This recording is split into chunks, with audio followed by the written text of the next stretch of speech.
Ladies and gentlemen, 1 mile west of Denver, under the clear azure skies and health-radiating sunshine of Colorado, facing a magnificent panorama of the Rocky Mountains, stands the sanatorium of the Jewish Consumptive Relief Society, the largest Jewish institution in the world for the treatment of tuberculosis in all forms and stages of the disease.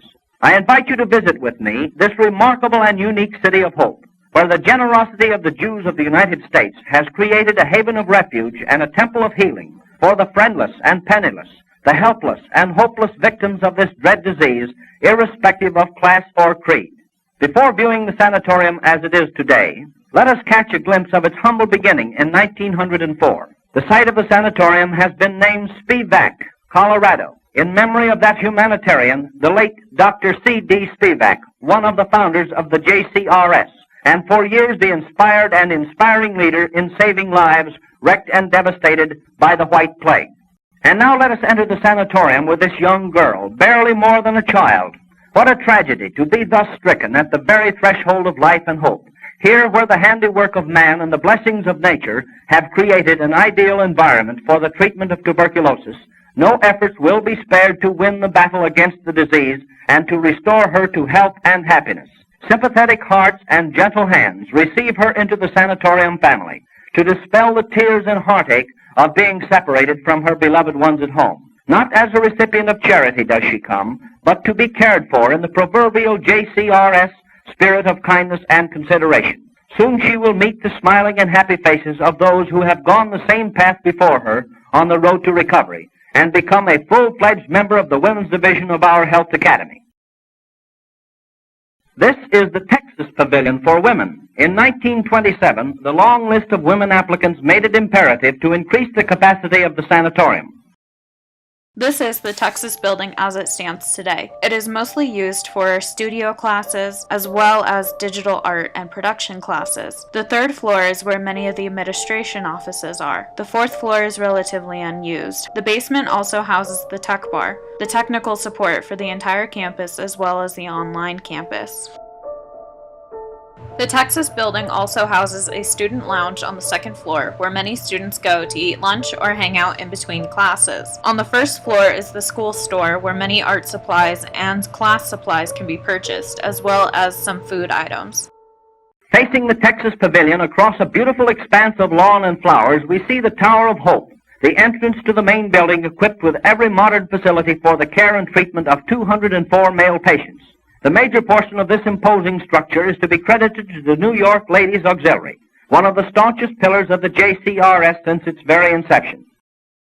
One of the wings was erected by the St. Louis Ladies Auxiliary, which has always rivaled in enthusiasm and activity its older sister organization. The New York Ladies Auxiliary has been the master builder of the sanatorium. In 1908, they erected their first pavilion. This was followed by a more pretentious building, which unfortunately was destroyed by fire, not only as builders, but also as generous contributors to the maintenance fund of the sanatorium. Has this group of women made the New York Auxiliary a magic and blessed name to thousands of our patients.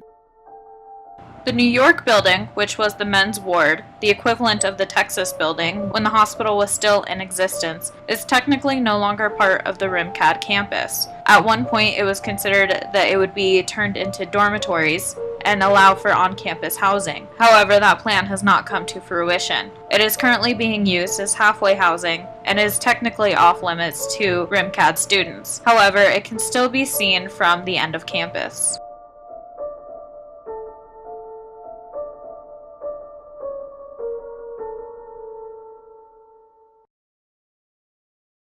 The JCRS has ever been a pioneer in all modern methods of the treatment of tuberculosis.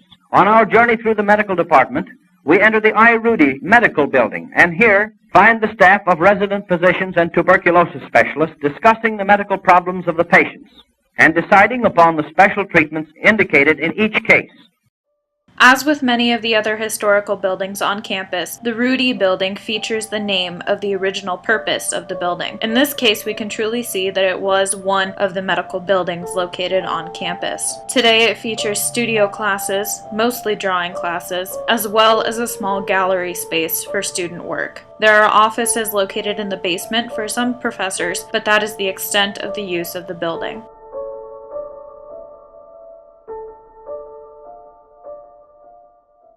The religious life centers in this beautiful synagogue, the gift of the Solomon family. In the back is a Talmudic and biblical library.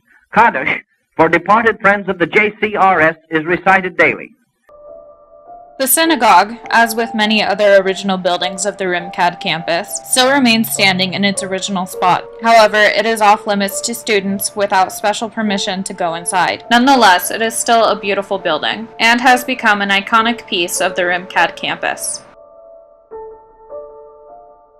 The CD Spivak Administration Building, originally the first medical building, houses the offices of the Secretary and of the Social Service Director. The Spivak building, which was originally the administration building, is still in use today. However, it is not an admin building as it originally was. Today, it is a studio space for junior and senior students. The building allows each student to have a room to themselves or to share a room with somebody else and work on specialty projects throughout their academic career at RMCAD. The Rotunda building is another building that was original to the tuberculosis hospital. Today it is mostly used for administration buildings as well as an art gallery for student work. Its use during the time of the hospital is evident by the large, round room at the back of the building with floor-to-ceiling windows.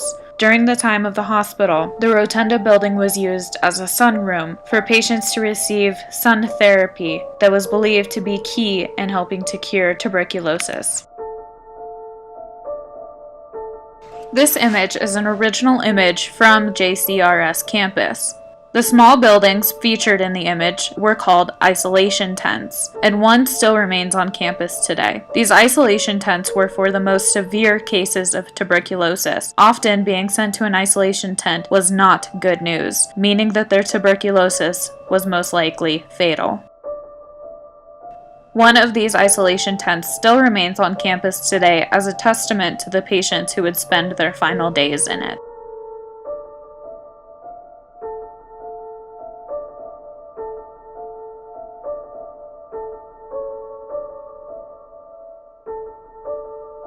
This next part of the documentary features an area that is off limits to students without special permission. Due to the dangerous area and its off-limits status, I was unable to film the entrance. This area has been shrouded by mystery for many students who have never seen them and only heard rumors. I was able to gain special access with the facilities director of the RMCAD campus to go down into the tunnels that run below the campus. Contrary to popular belief, dead bodies were not normally pushed through the tunnels, although the unfortunate patient did occasionally get wheeled through them. I was able to gain a special interview with the facilities director, Regan, who was able to give me a little bit more history about the tunnels and what exactly their purpose served. Well, yeah, you got your natural gas down here, your fiber optics for the network, and then low pressure steam, high pressure steam. You got hot and cold water running and some electrical. Like right here, this is the feed for Robinson building coming in off the transfer switch outside. But down here, this is towards Texas buildings. You go all the way down and then you cut a left, you meet Texas. You go down here about 25 yards, you got Spivak on your right, Robinson on your left, and then all the way at the end would be Shore building. That tunnel used to, in the day, used to go all the way to the synagogue, but they bricked it shut when they built Shore building to put the ramp in there.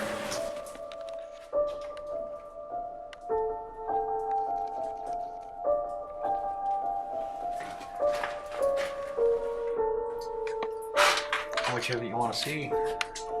I'm done.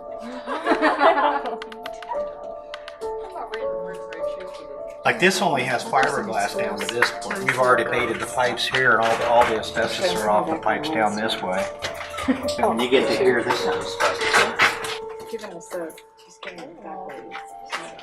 come on down a little bit, let everybody peek down that way.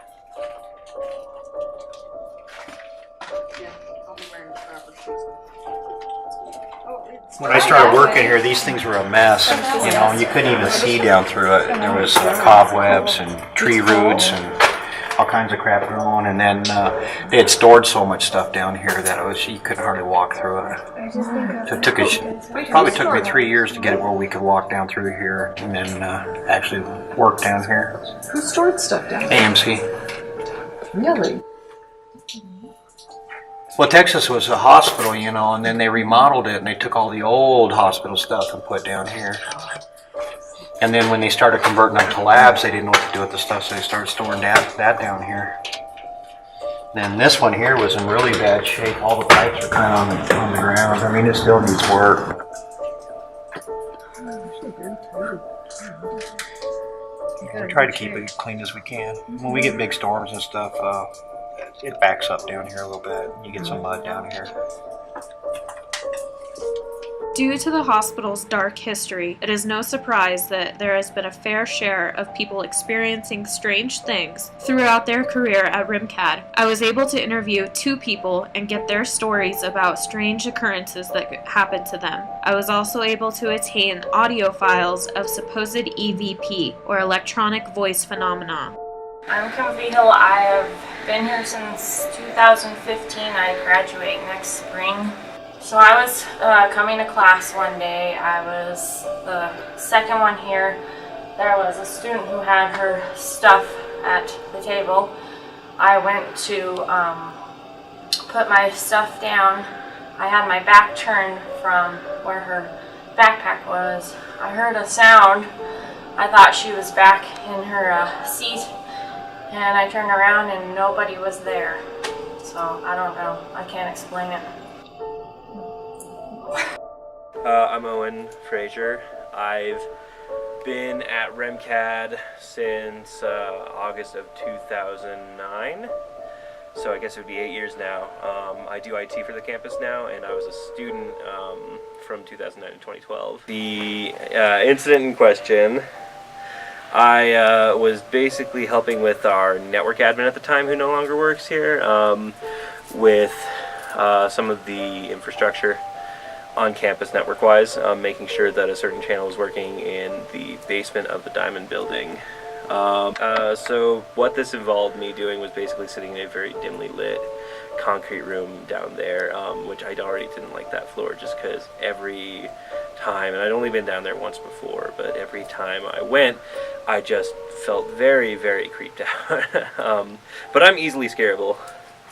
So I'm down there, and I'm basically looking at the channel to make sure that a little red light is turning on in this little hole. And I'm down there for about an hour to an hour and a half. And the entire time I'm down there, I keep hearing just, I don't know if I'm mistaking it for voices, but it just sounded like voices to me. And it sounded like conversation. Facilities uses the space for storage, so I assumed it was Regan and the guys. So every time I would hear it, I would kind of go out and look. And the hallway wasn't lit at all, so it would just kind of fade to black in the end, and I just would see nothing. And just being down there and just sitting in this little metal stool and just looking at this light, and then just kind of hearing talking going out there behind me. It at one point sounded like it was directly outside of the door, so I get up thinking that it's facilities. I look out, still nothing. And this is like literally like at the door itself. You can hear it like projecting from there. That was the only really weird part I've had happen to me. In the first audio clip, you can distinctly hear somebody say the name Carissa. Whether Carissa was a patient, a nurse, or a doctor here at the hospital is unverified. However, it is entirely possible that Carissa did exist at one point during the hospital's time. In the second audio clip, you can hear somebody say, "Go away." And finally, in the third audio clip, at the very beginning, you hear somebody say, "Looking good," and then an overlap of several other voices. Whether the overlap of other voices is additional EVP or regular people talking is unverified.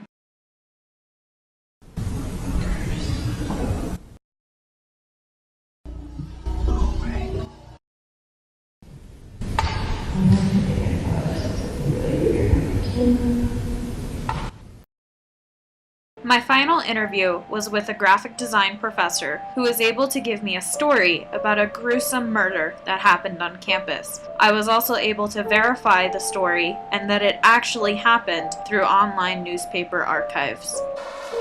Hi, my name is Alicia McKim, and I teach printmaking and typography here at RMCAD. I've been at RMCAD for years now, and I love teaching here. It's a lot of fun. One of the things I do like about RMCAD is its history, which is very interesting. And I have been asked to talk about the murder that actually took place on campus, I believe in 1919 is when it happened. And it was because of unrequited love, actually. So there was a gentleman that was admitted to the hospital who was, I believe, was about 18 years old. And when he came, he was very sick at the time. And there was a pretty young nurse that nursed him back to health. And during that time, he fell in love with her. And he repeatedly asked for her hand in marriage, but she denied him. And in fact, during that time, started a relationship with the doctor. And the patient became so jealous that apparently he decided to murder her. And they went on a walk together. And people had seen them walking out together, and when they left, they saw them together in a deep conversation. And I believe he was in a wheelchair. She may have been wheeling him. And when she came around in front to talk to him, he pulled out a gun and he shot her 3 times and killed her. Then he tried to turn the gun on himself and apparently was wrestled to the ground by a couple other people so that he didn't kill himself. He was incarcerated. I've also heard that he was a violinist, and when he was in prison, he wrote a couple pieces for the violin, though I actually haven't seen those pieces. That's about all I know. It's an interesting story.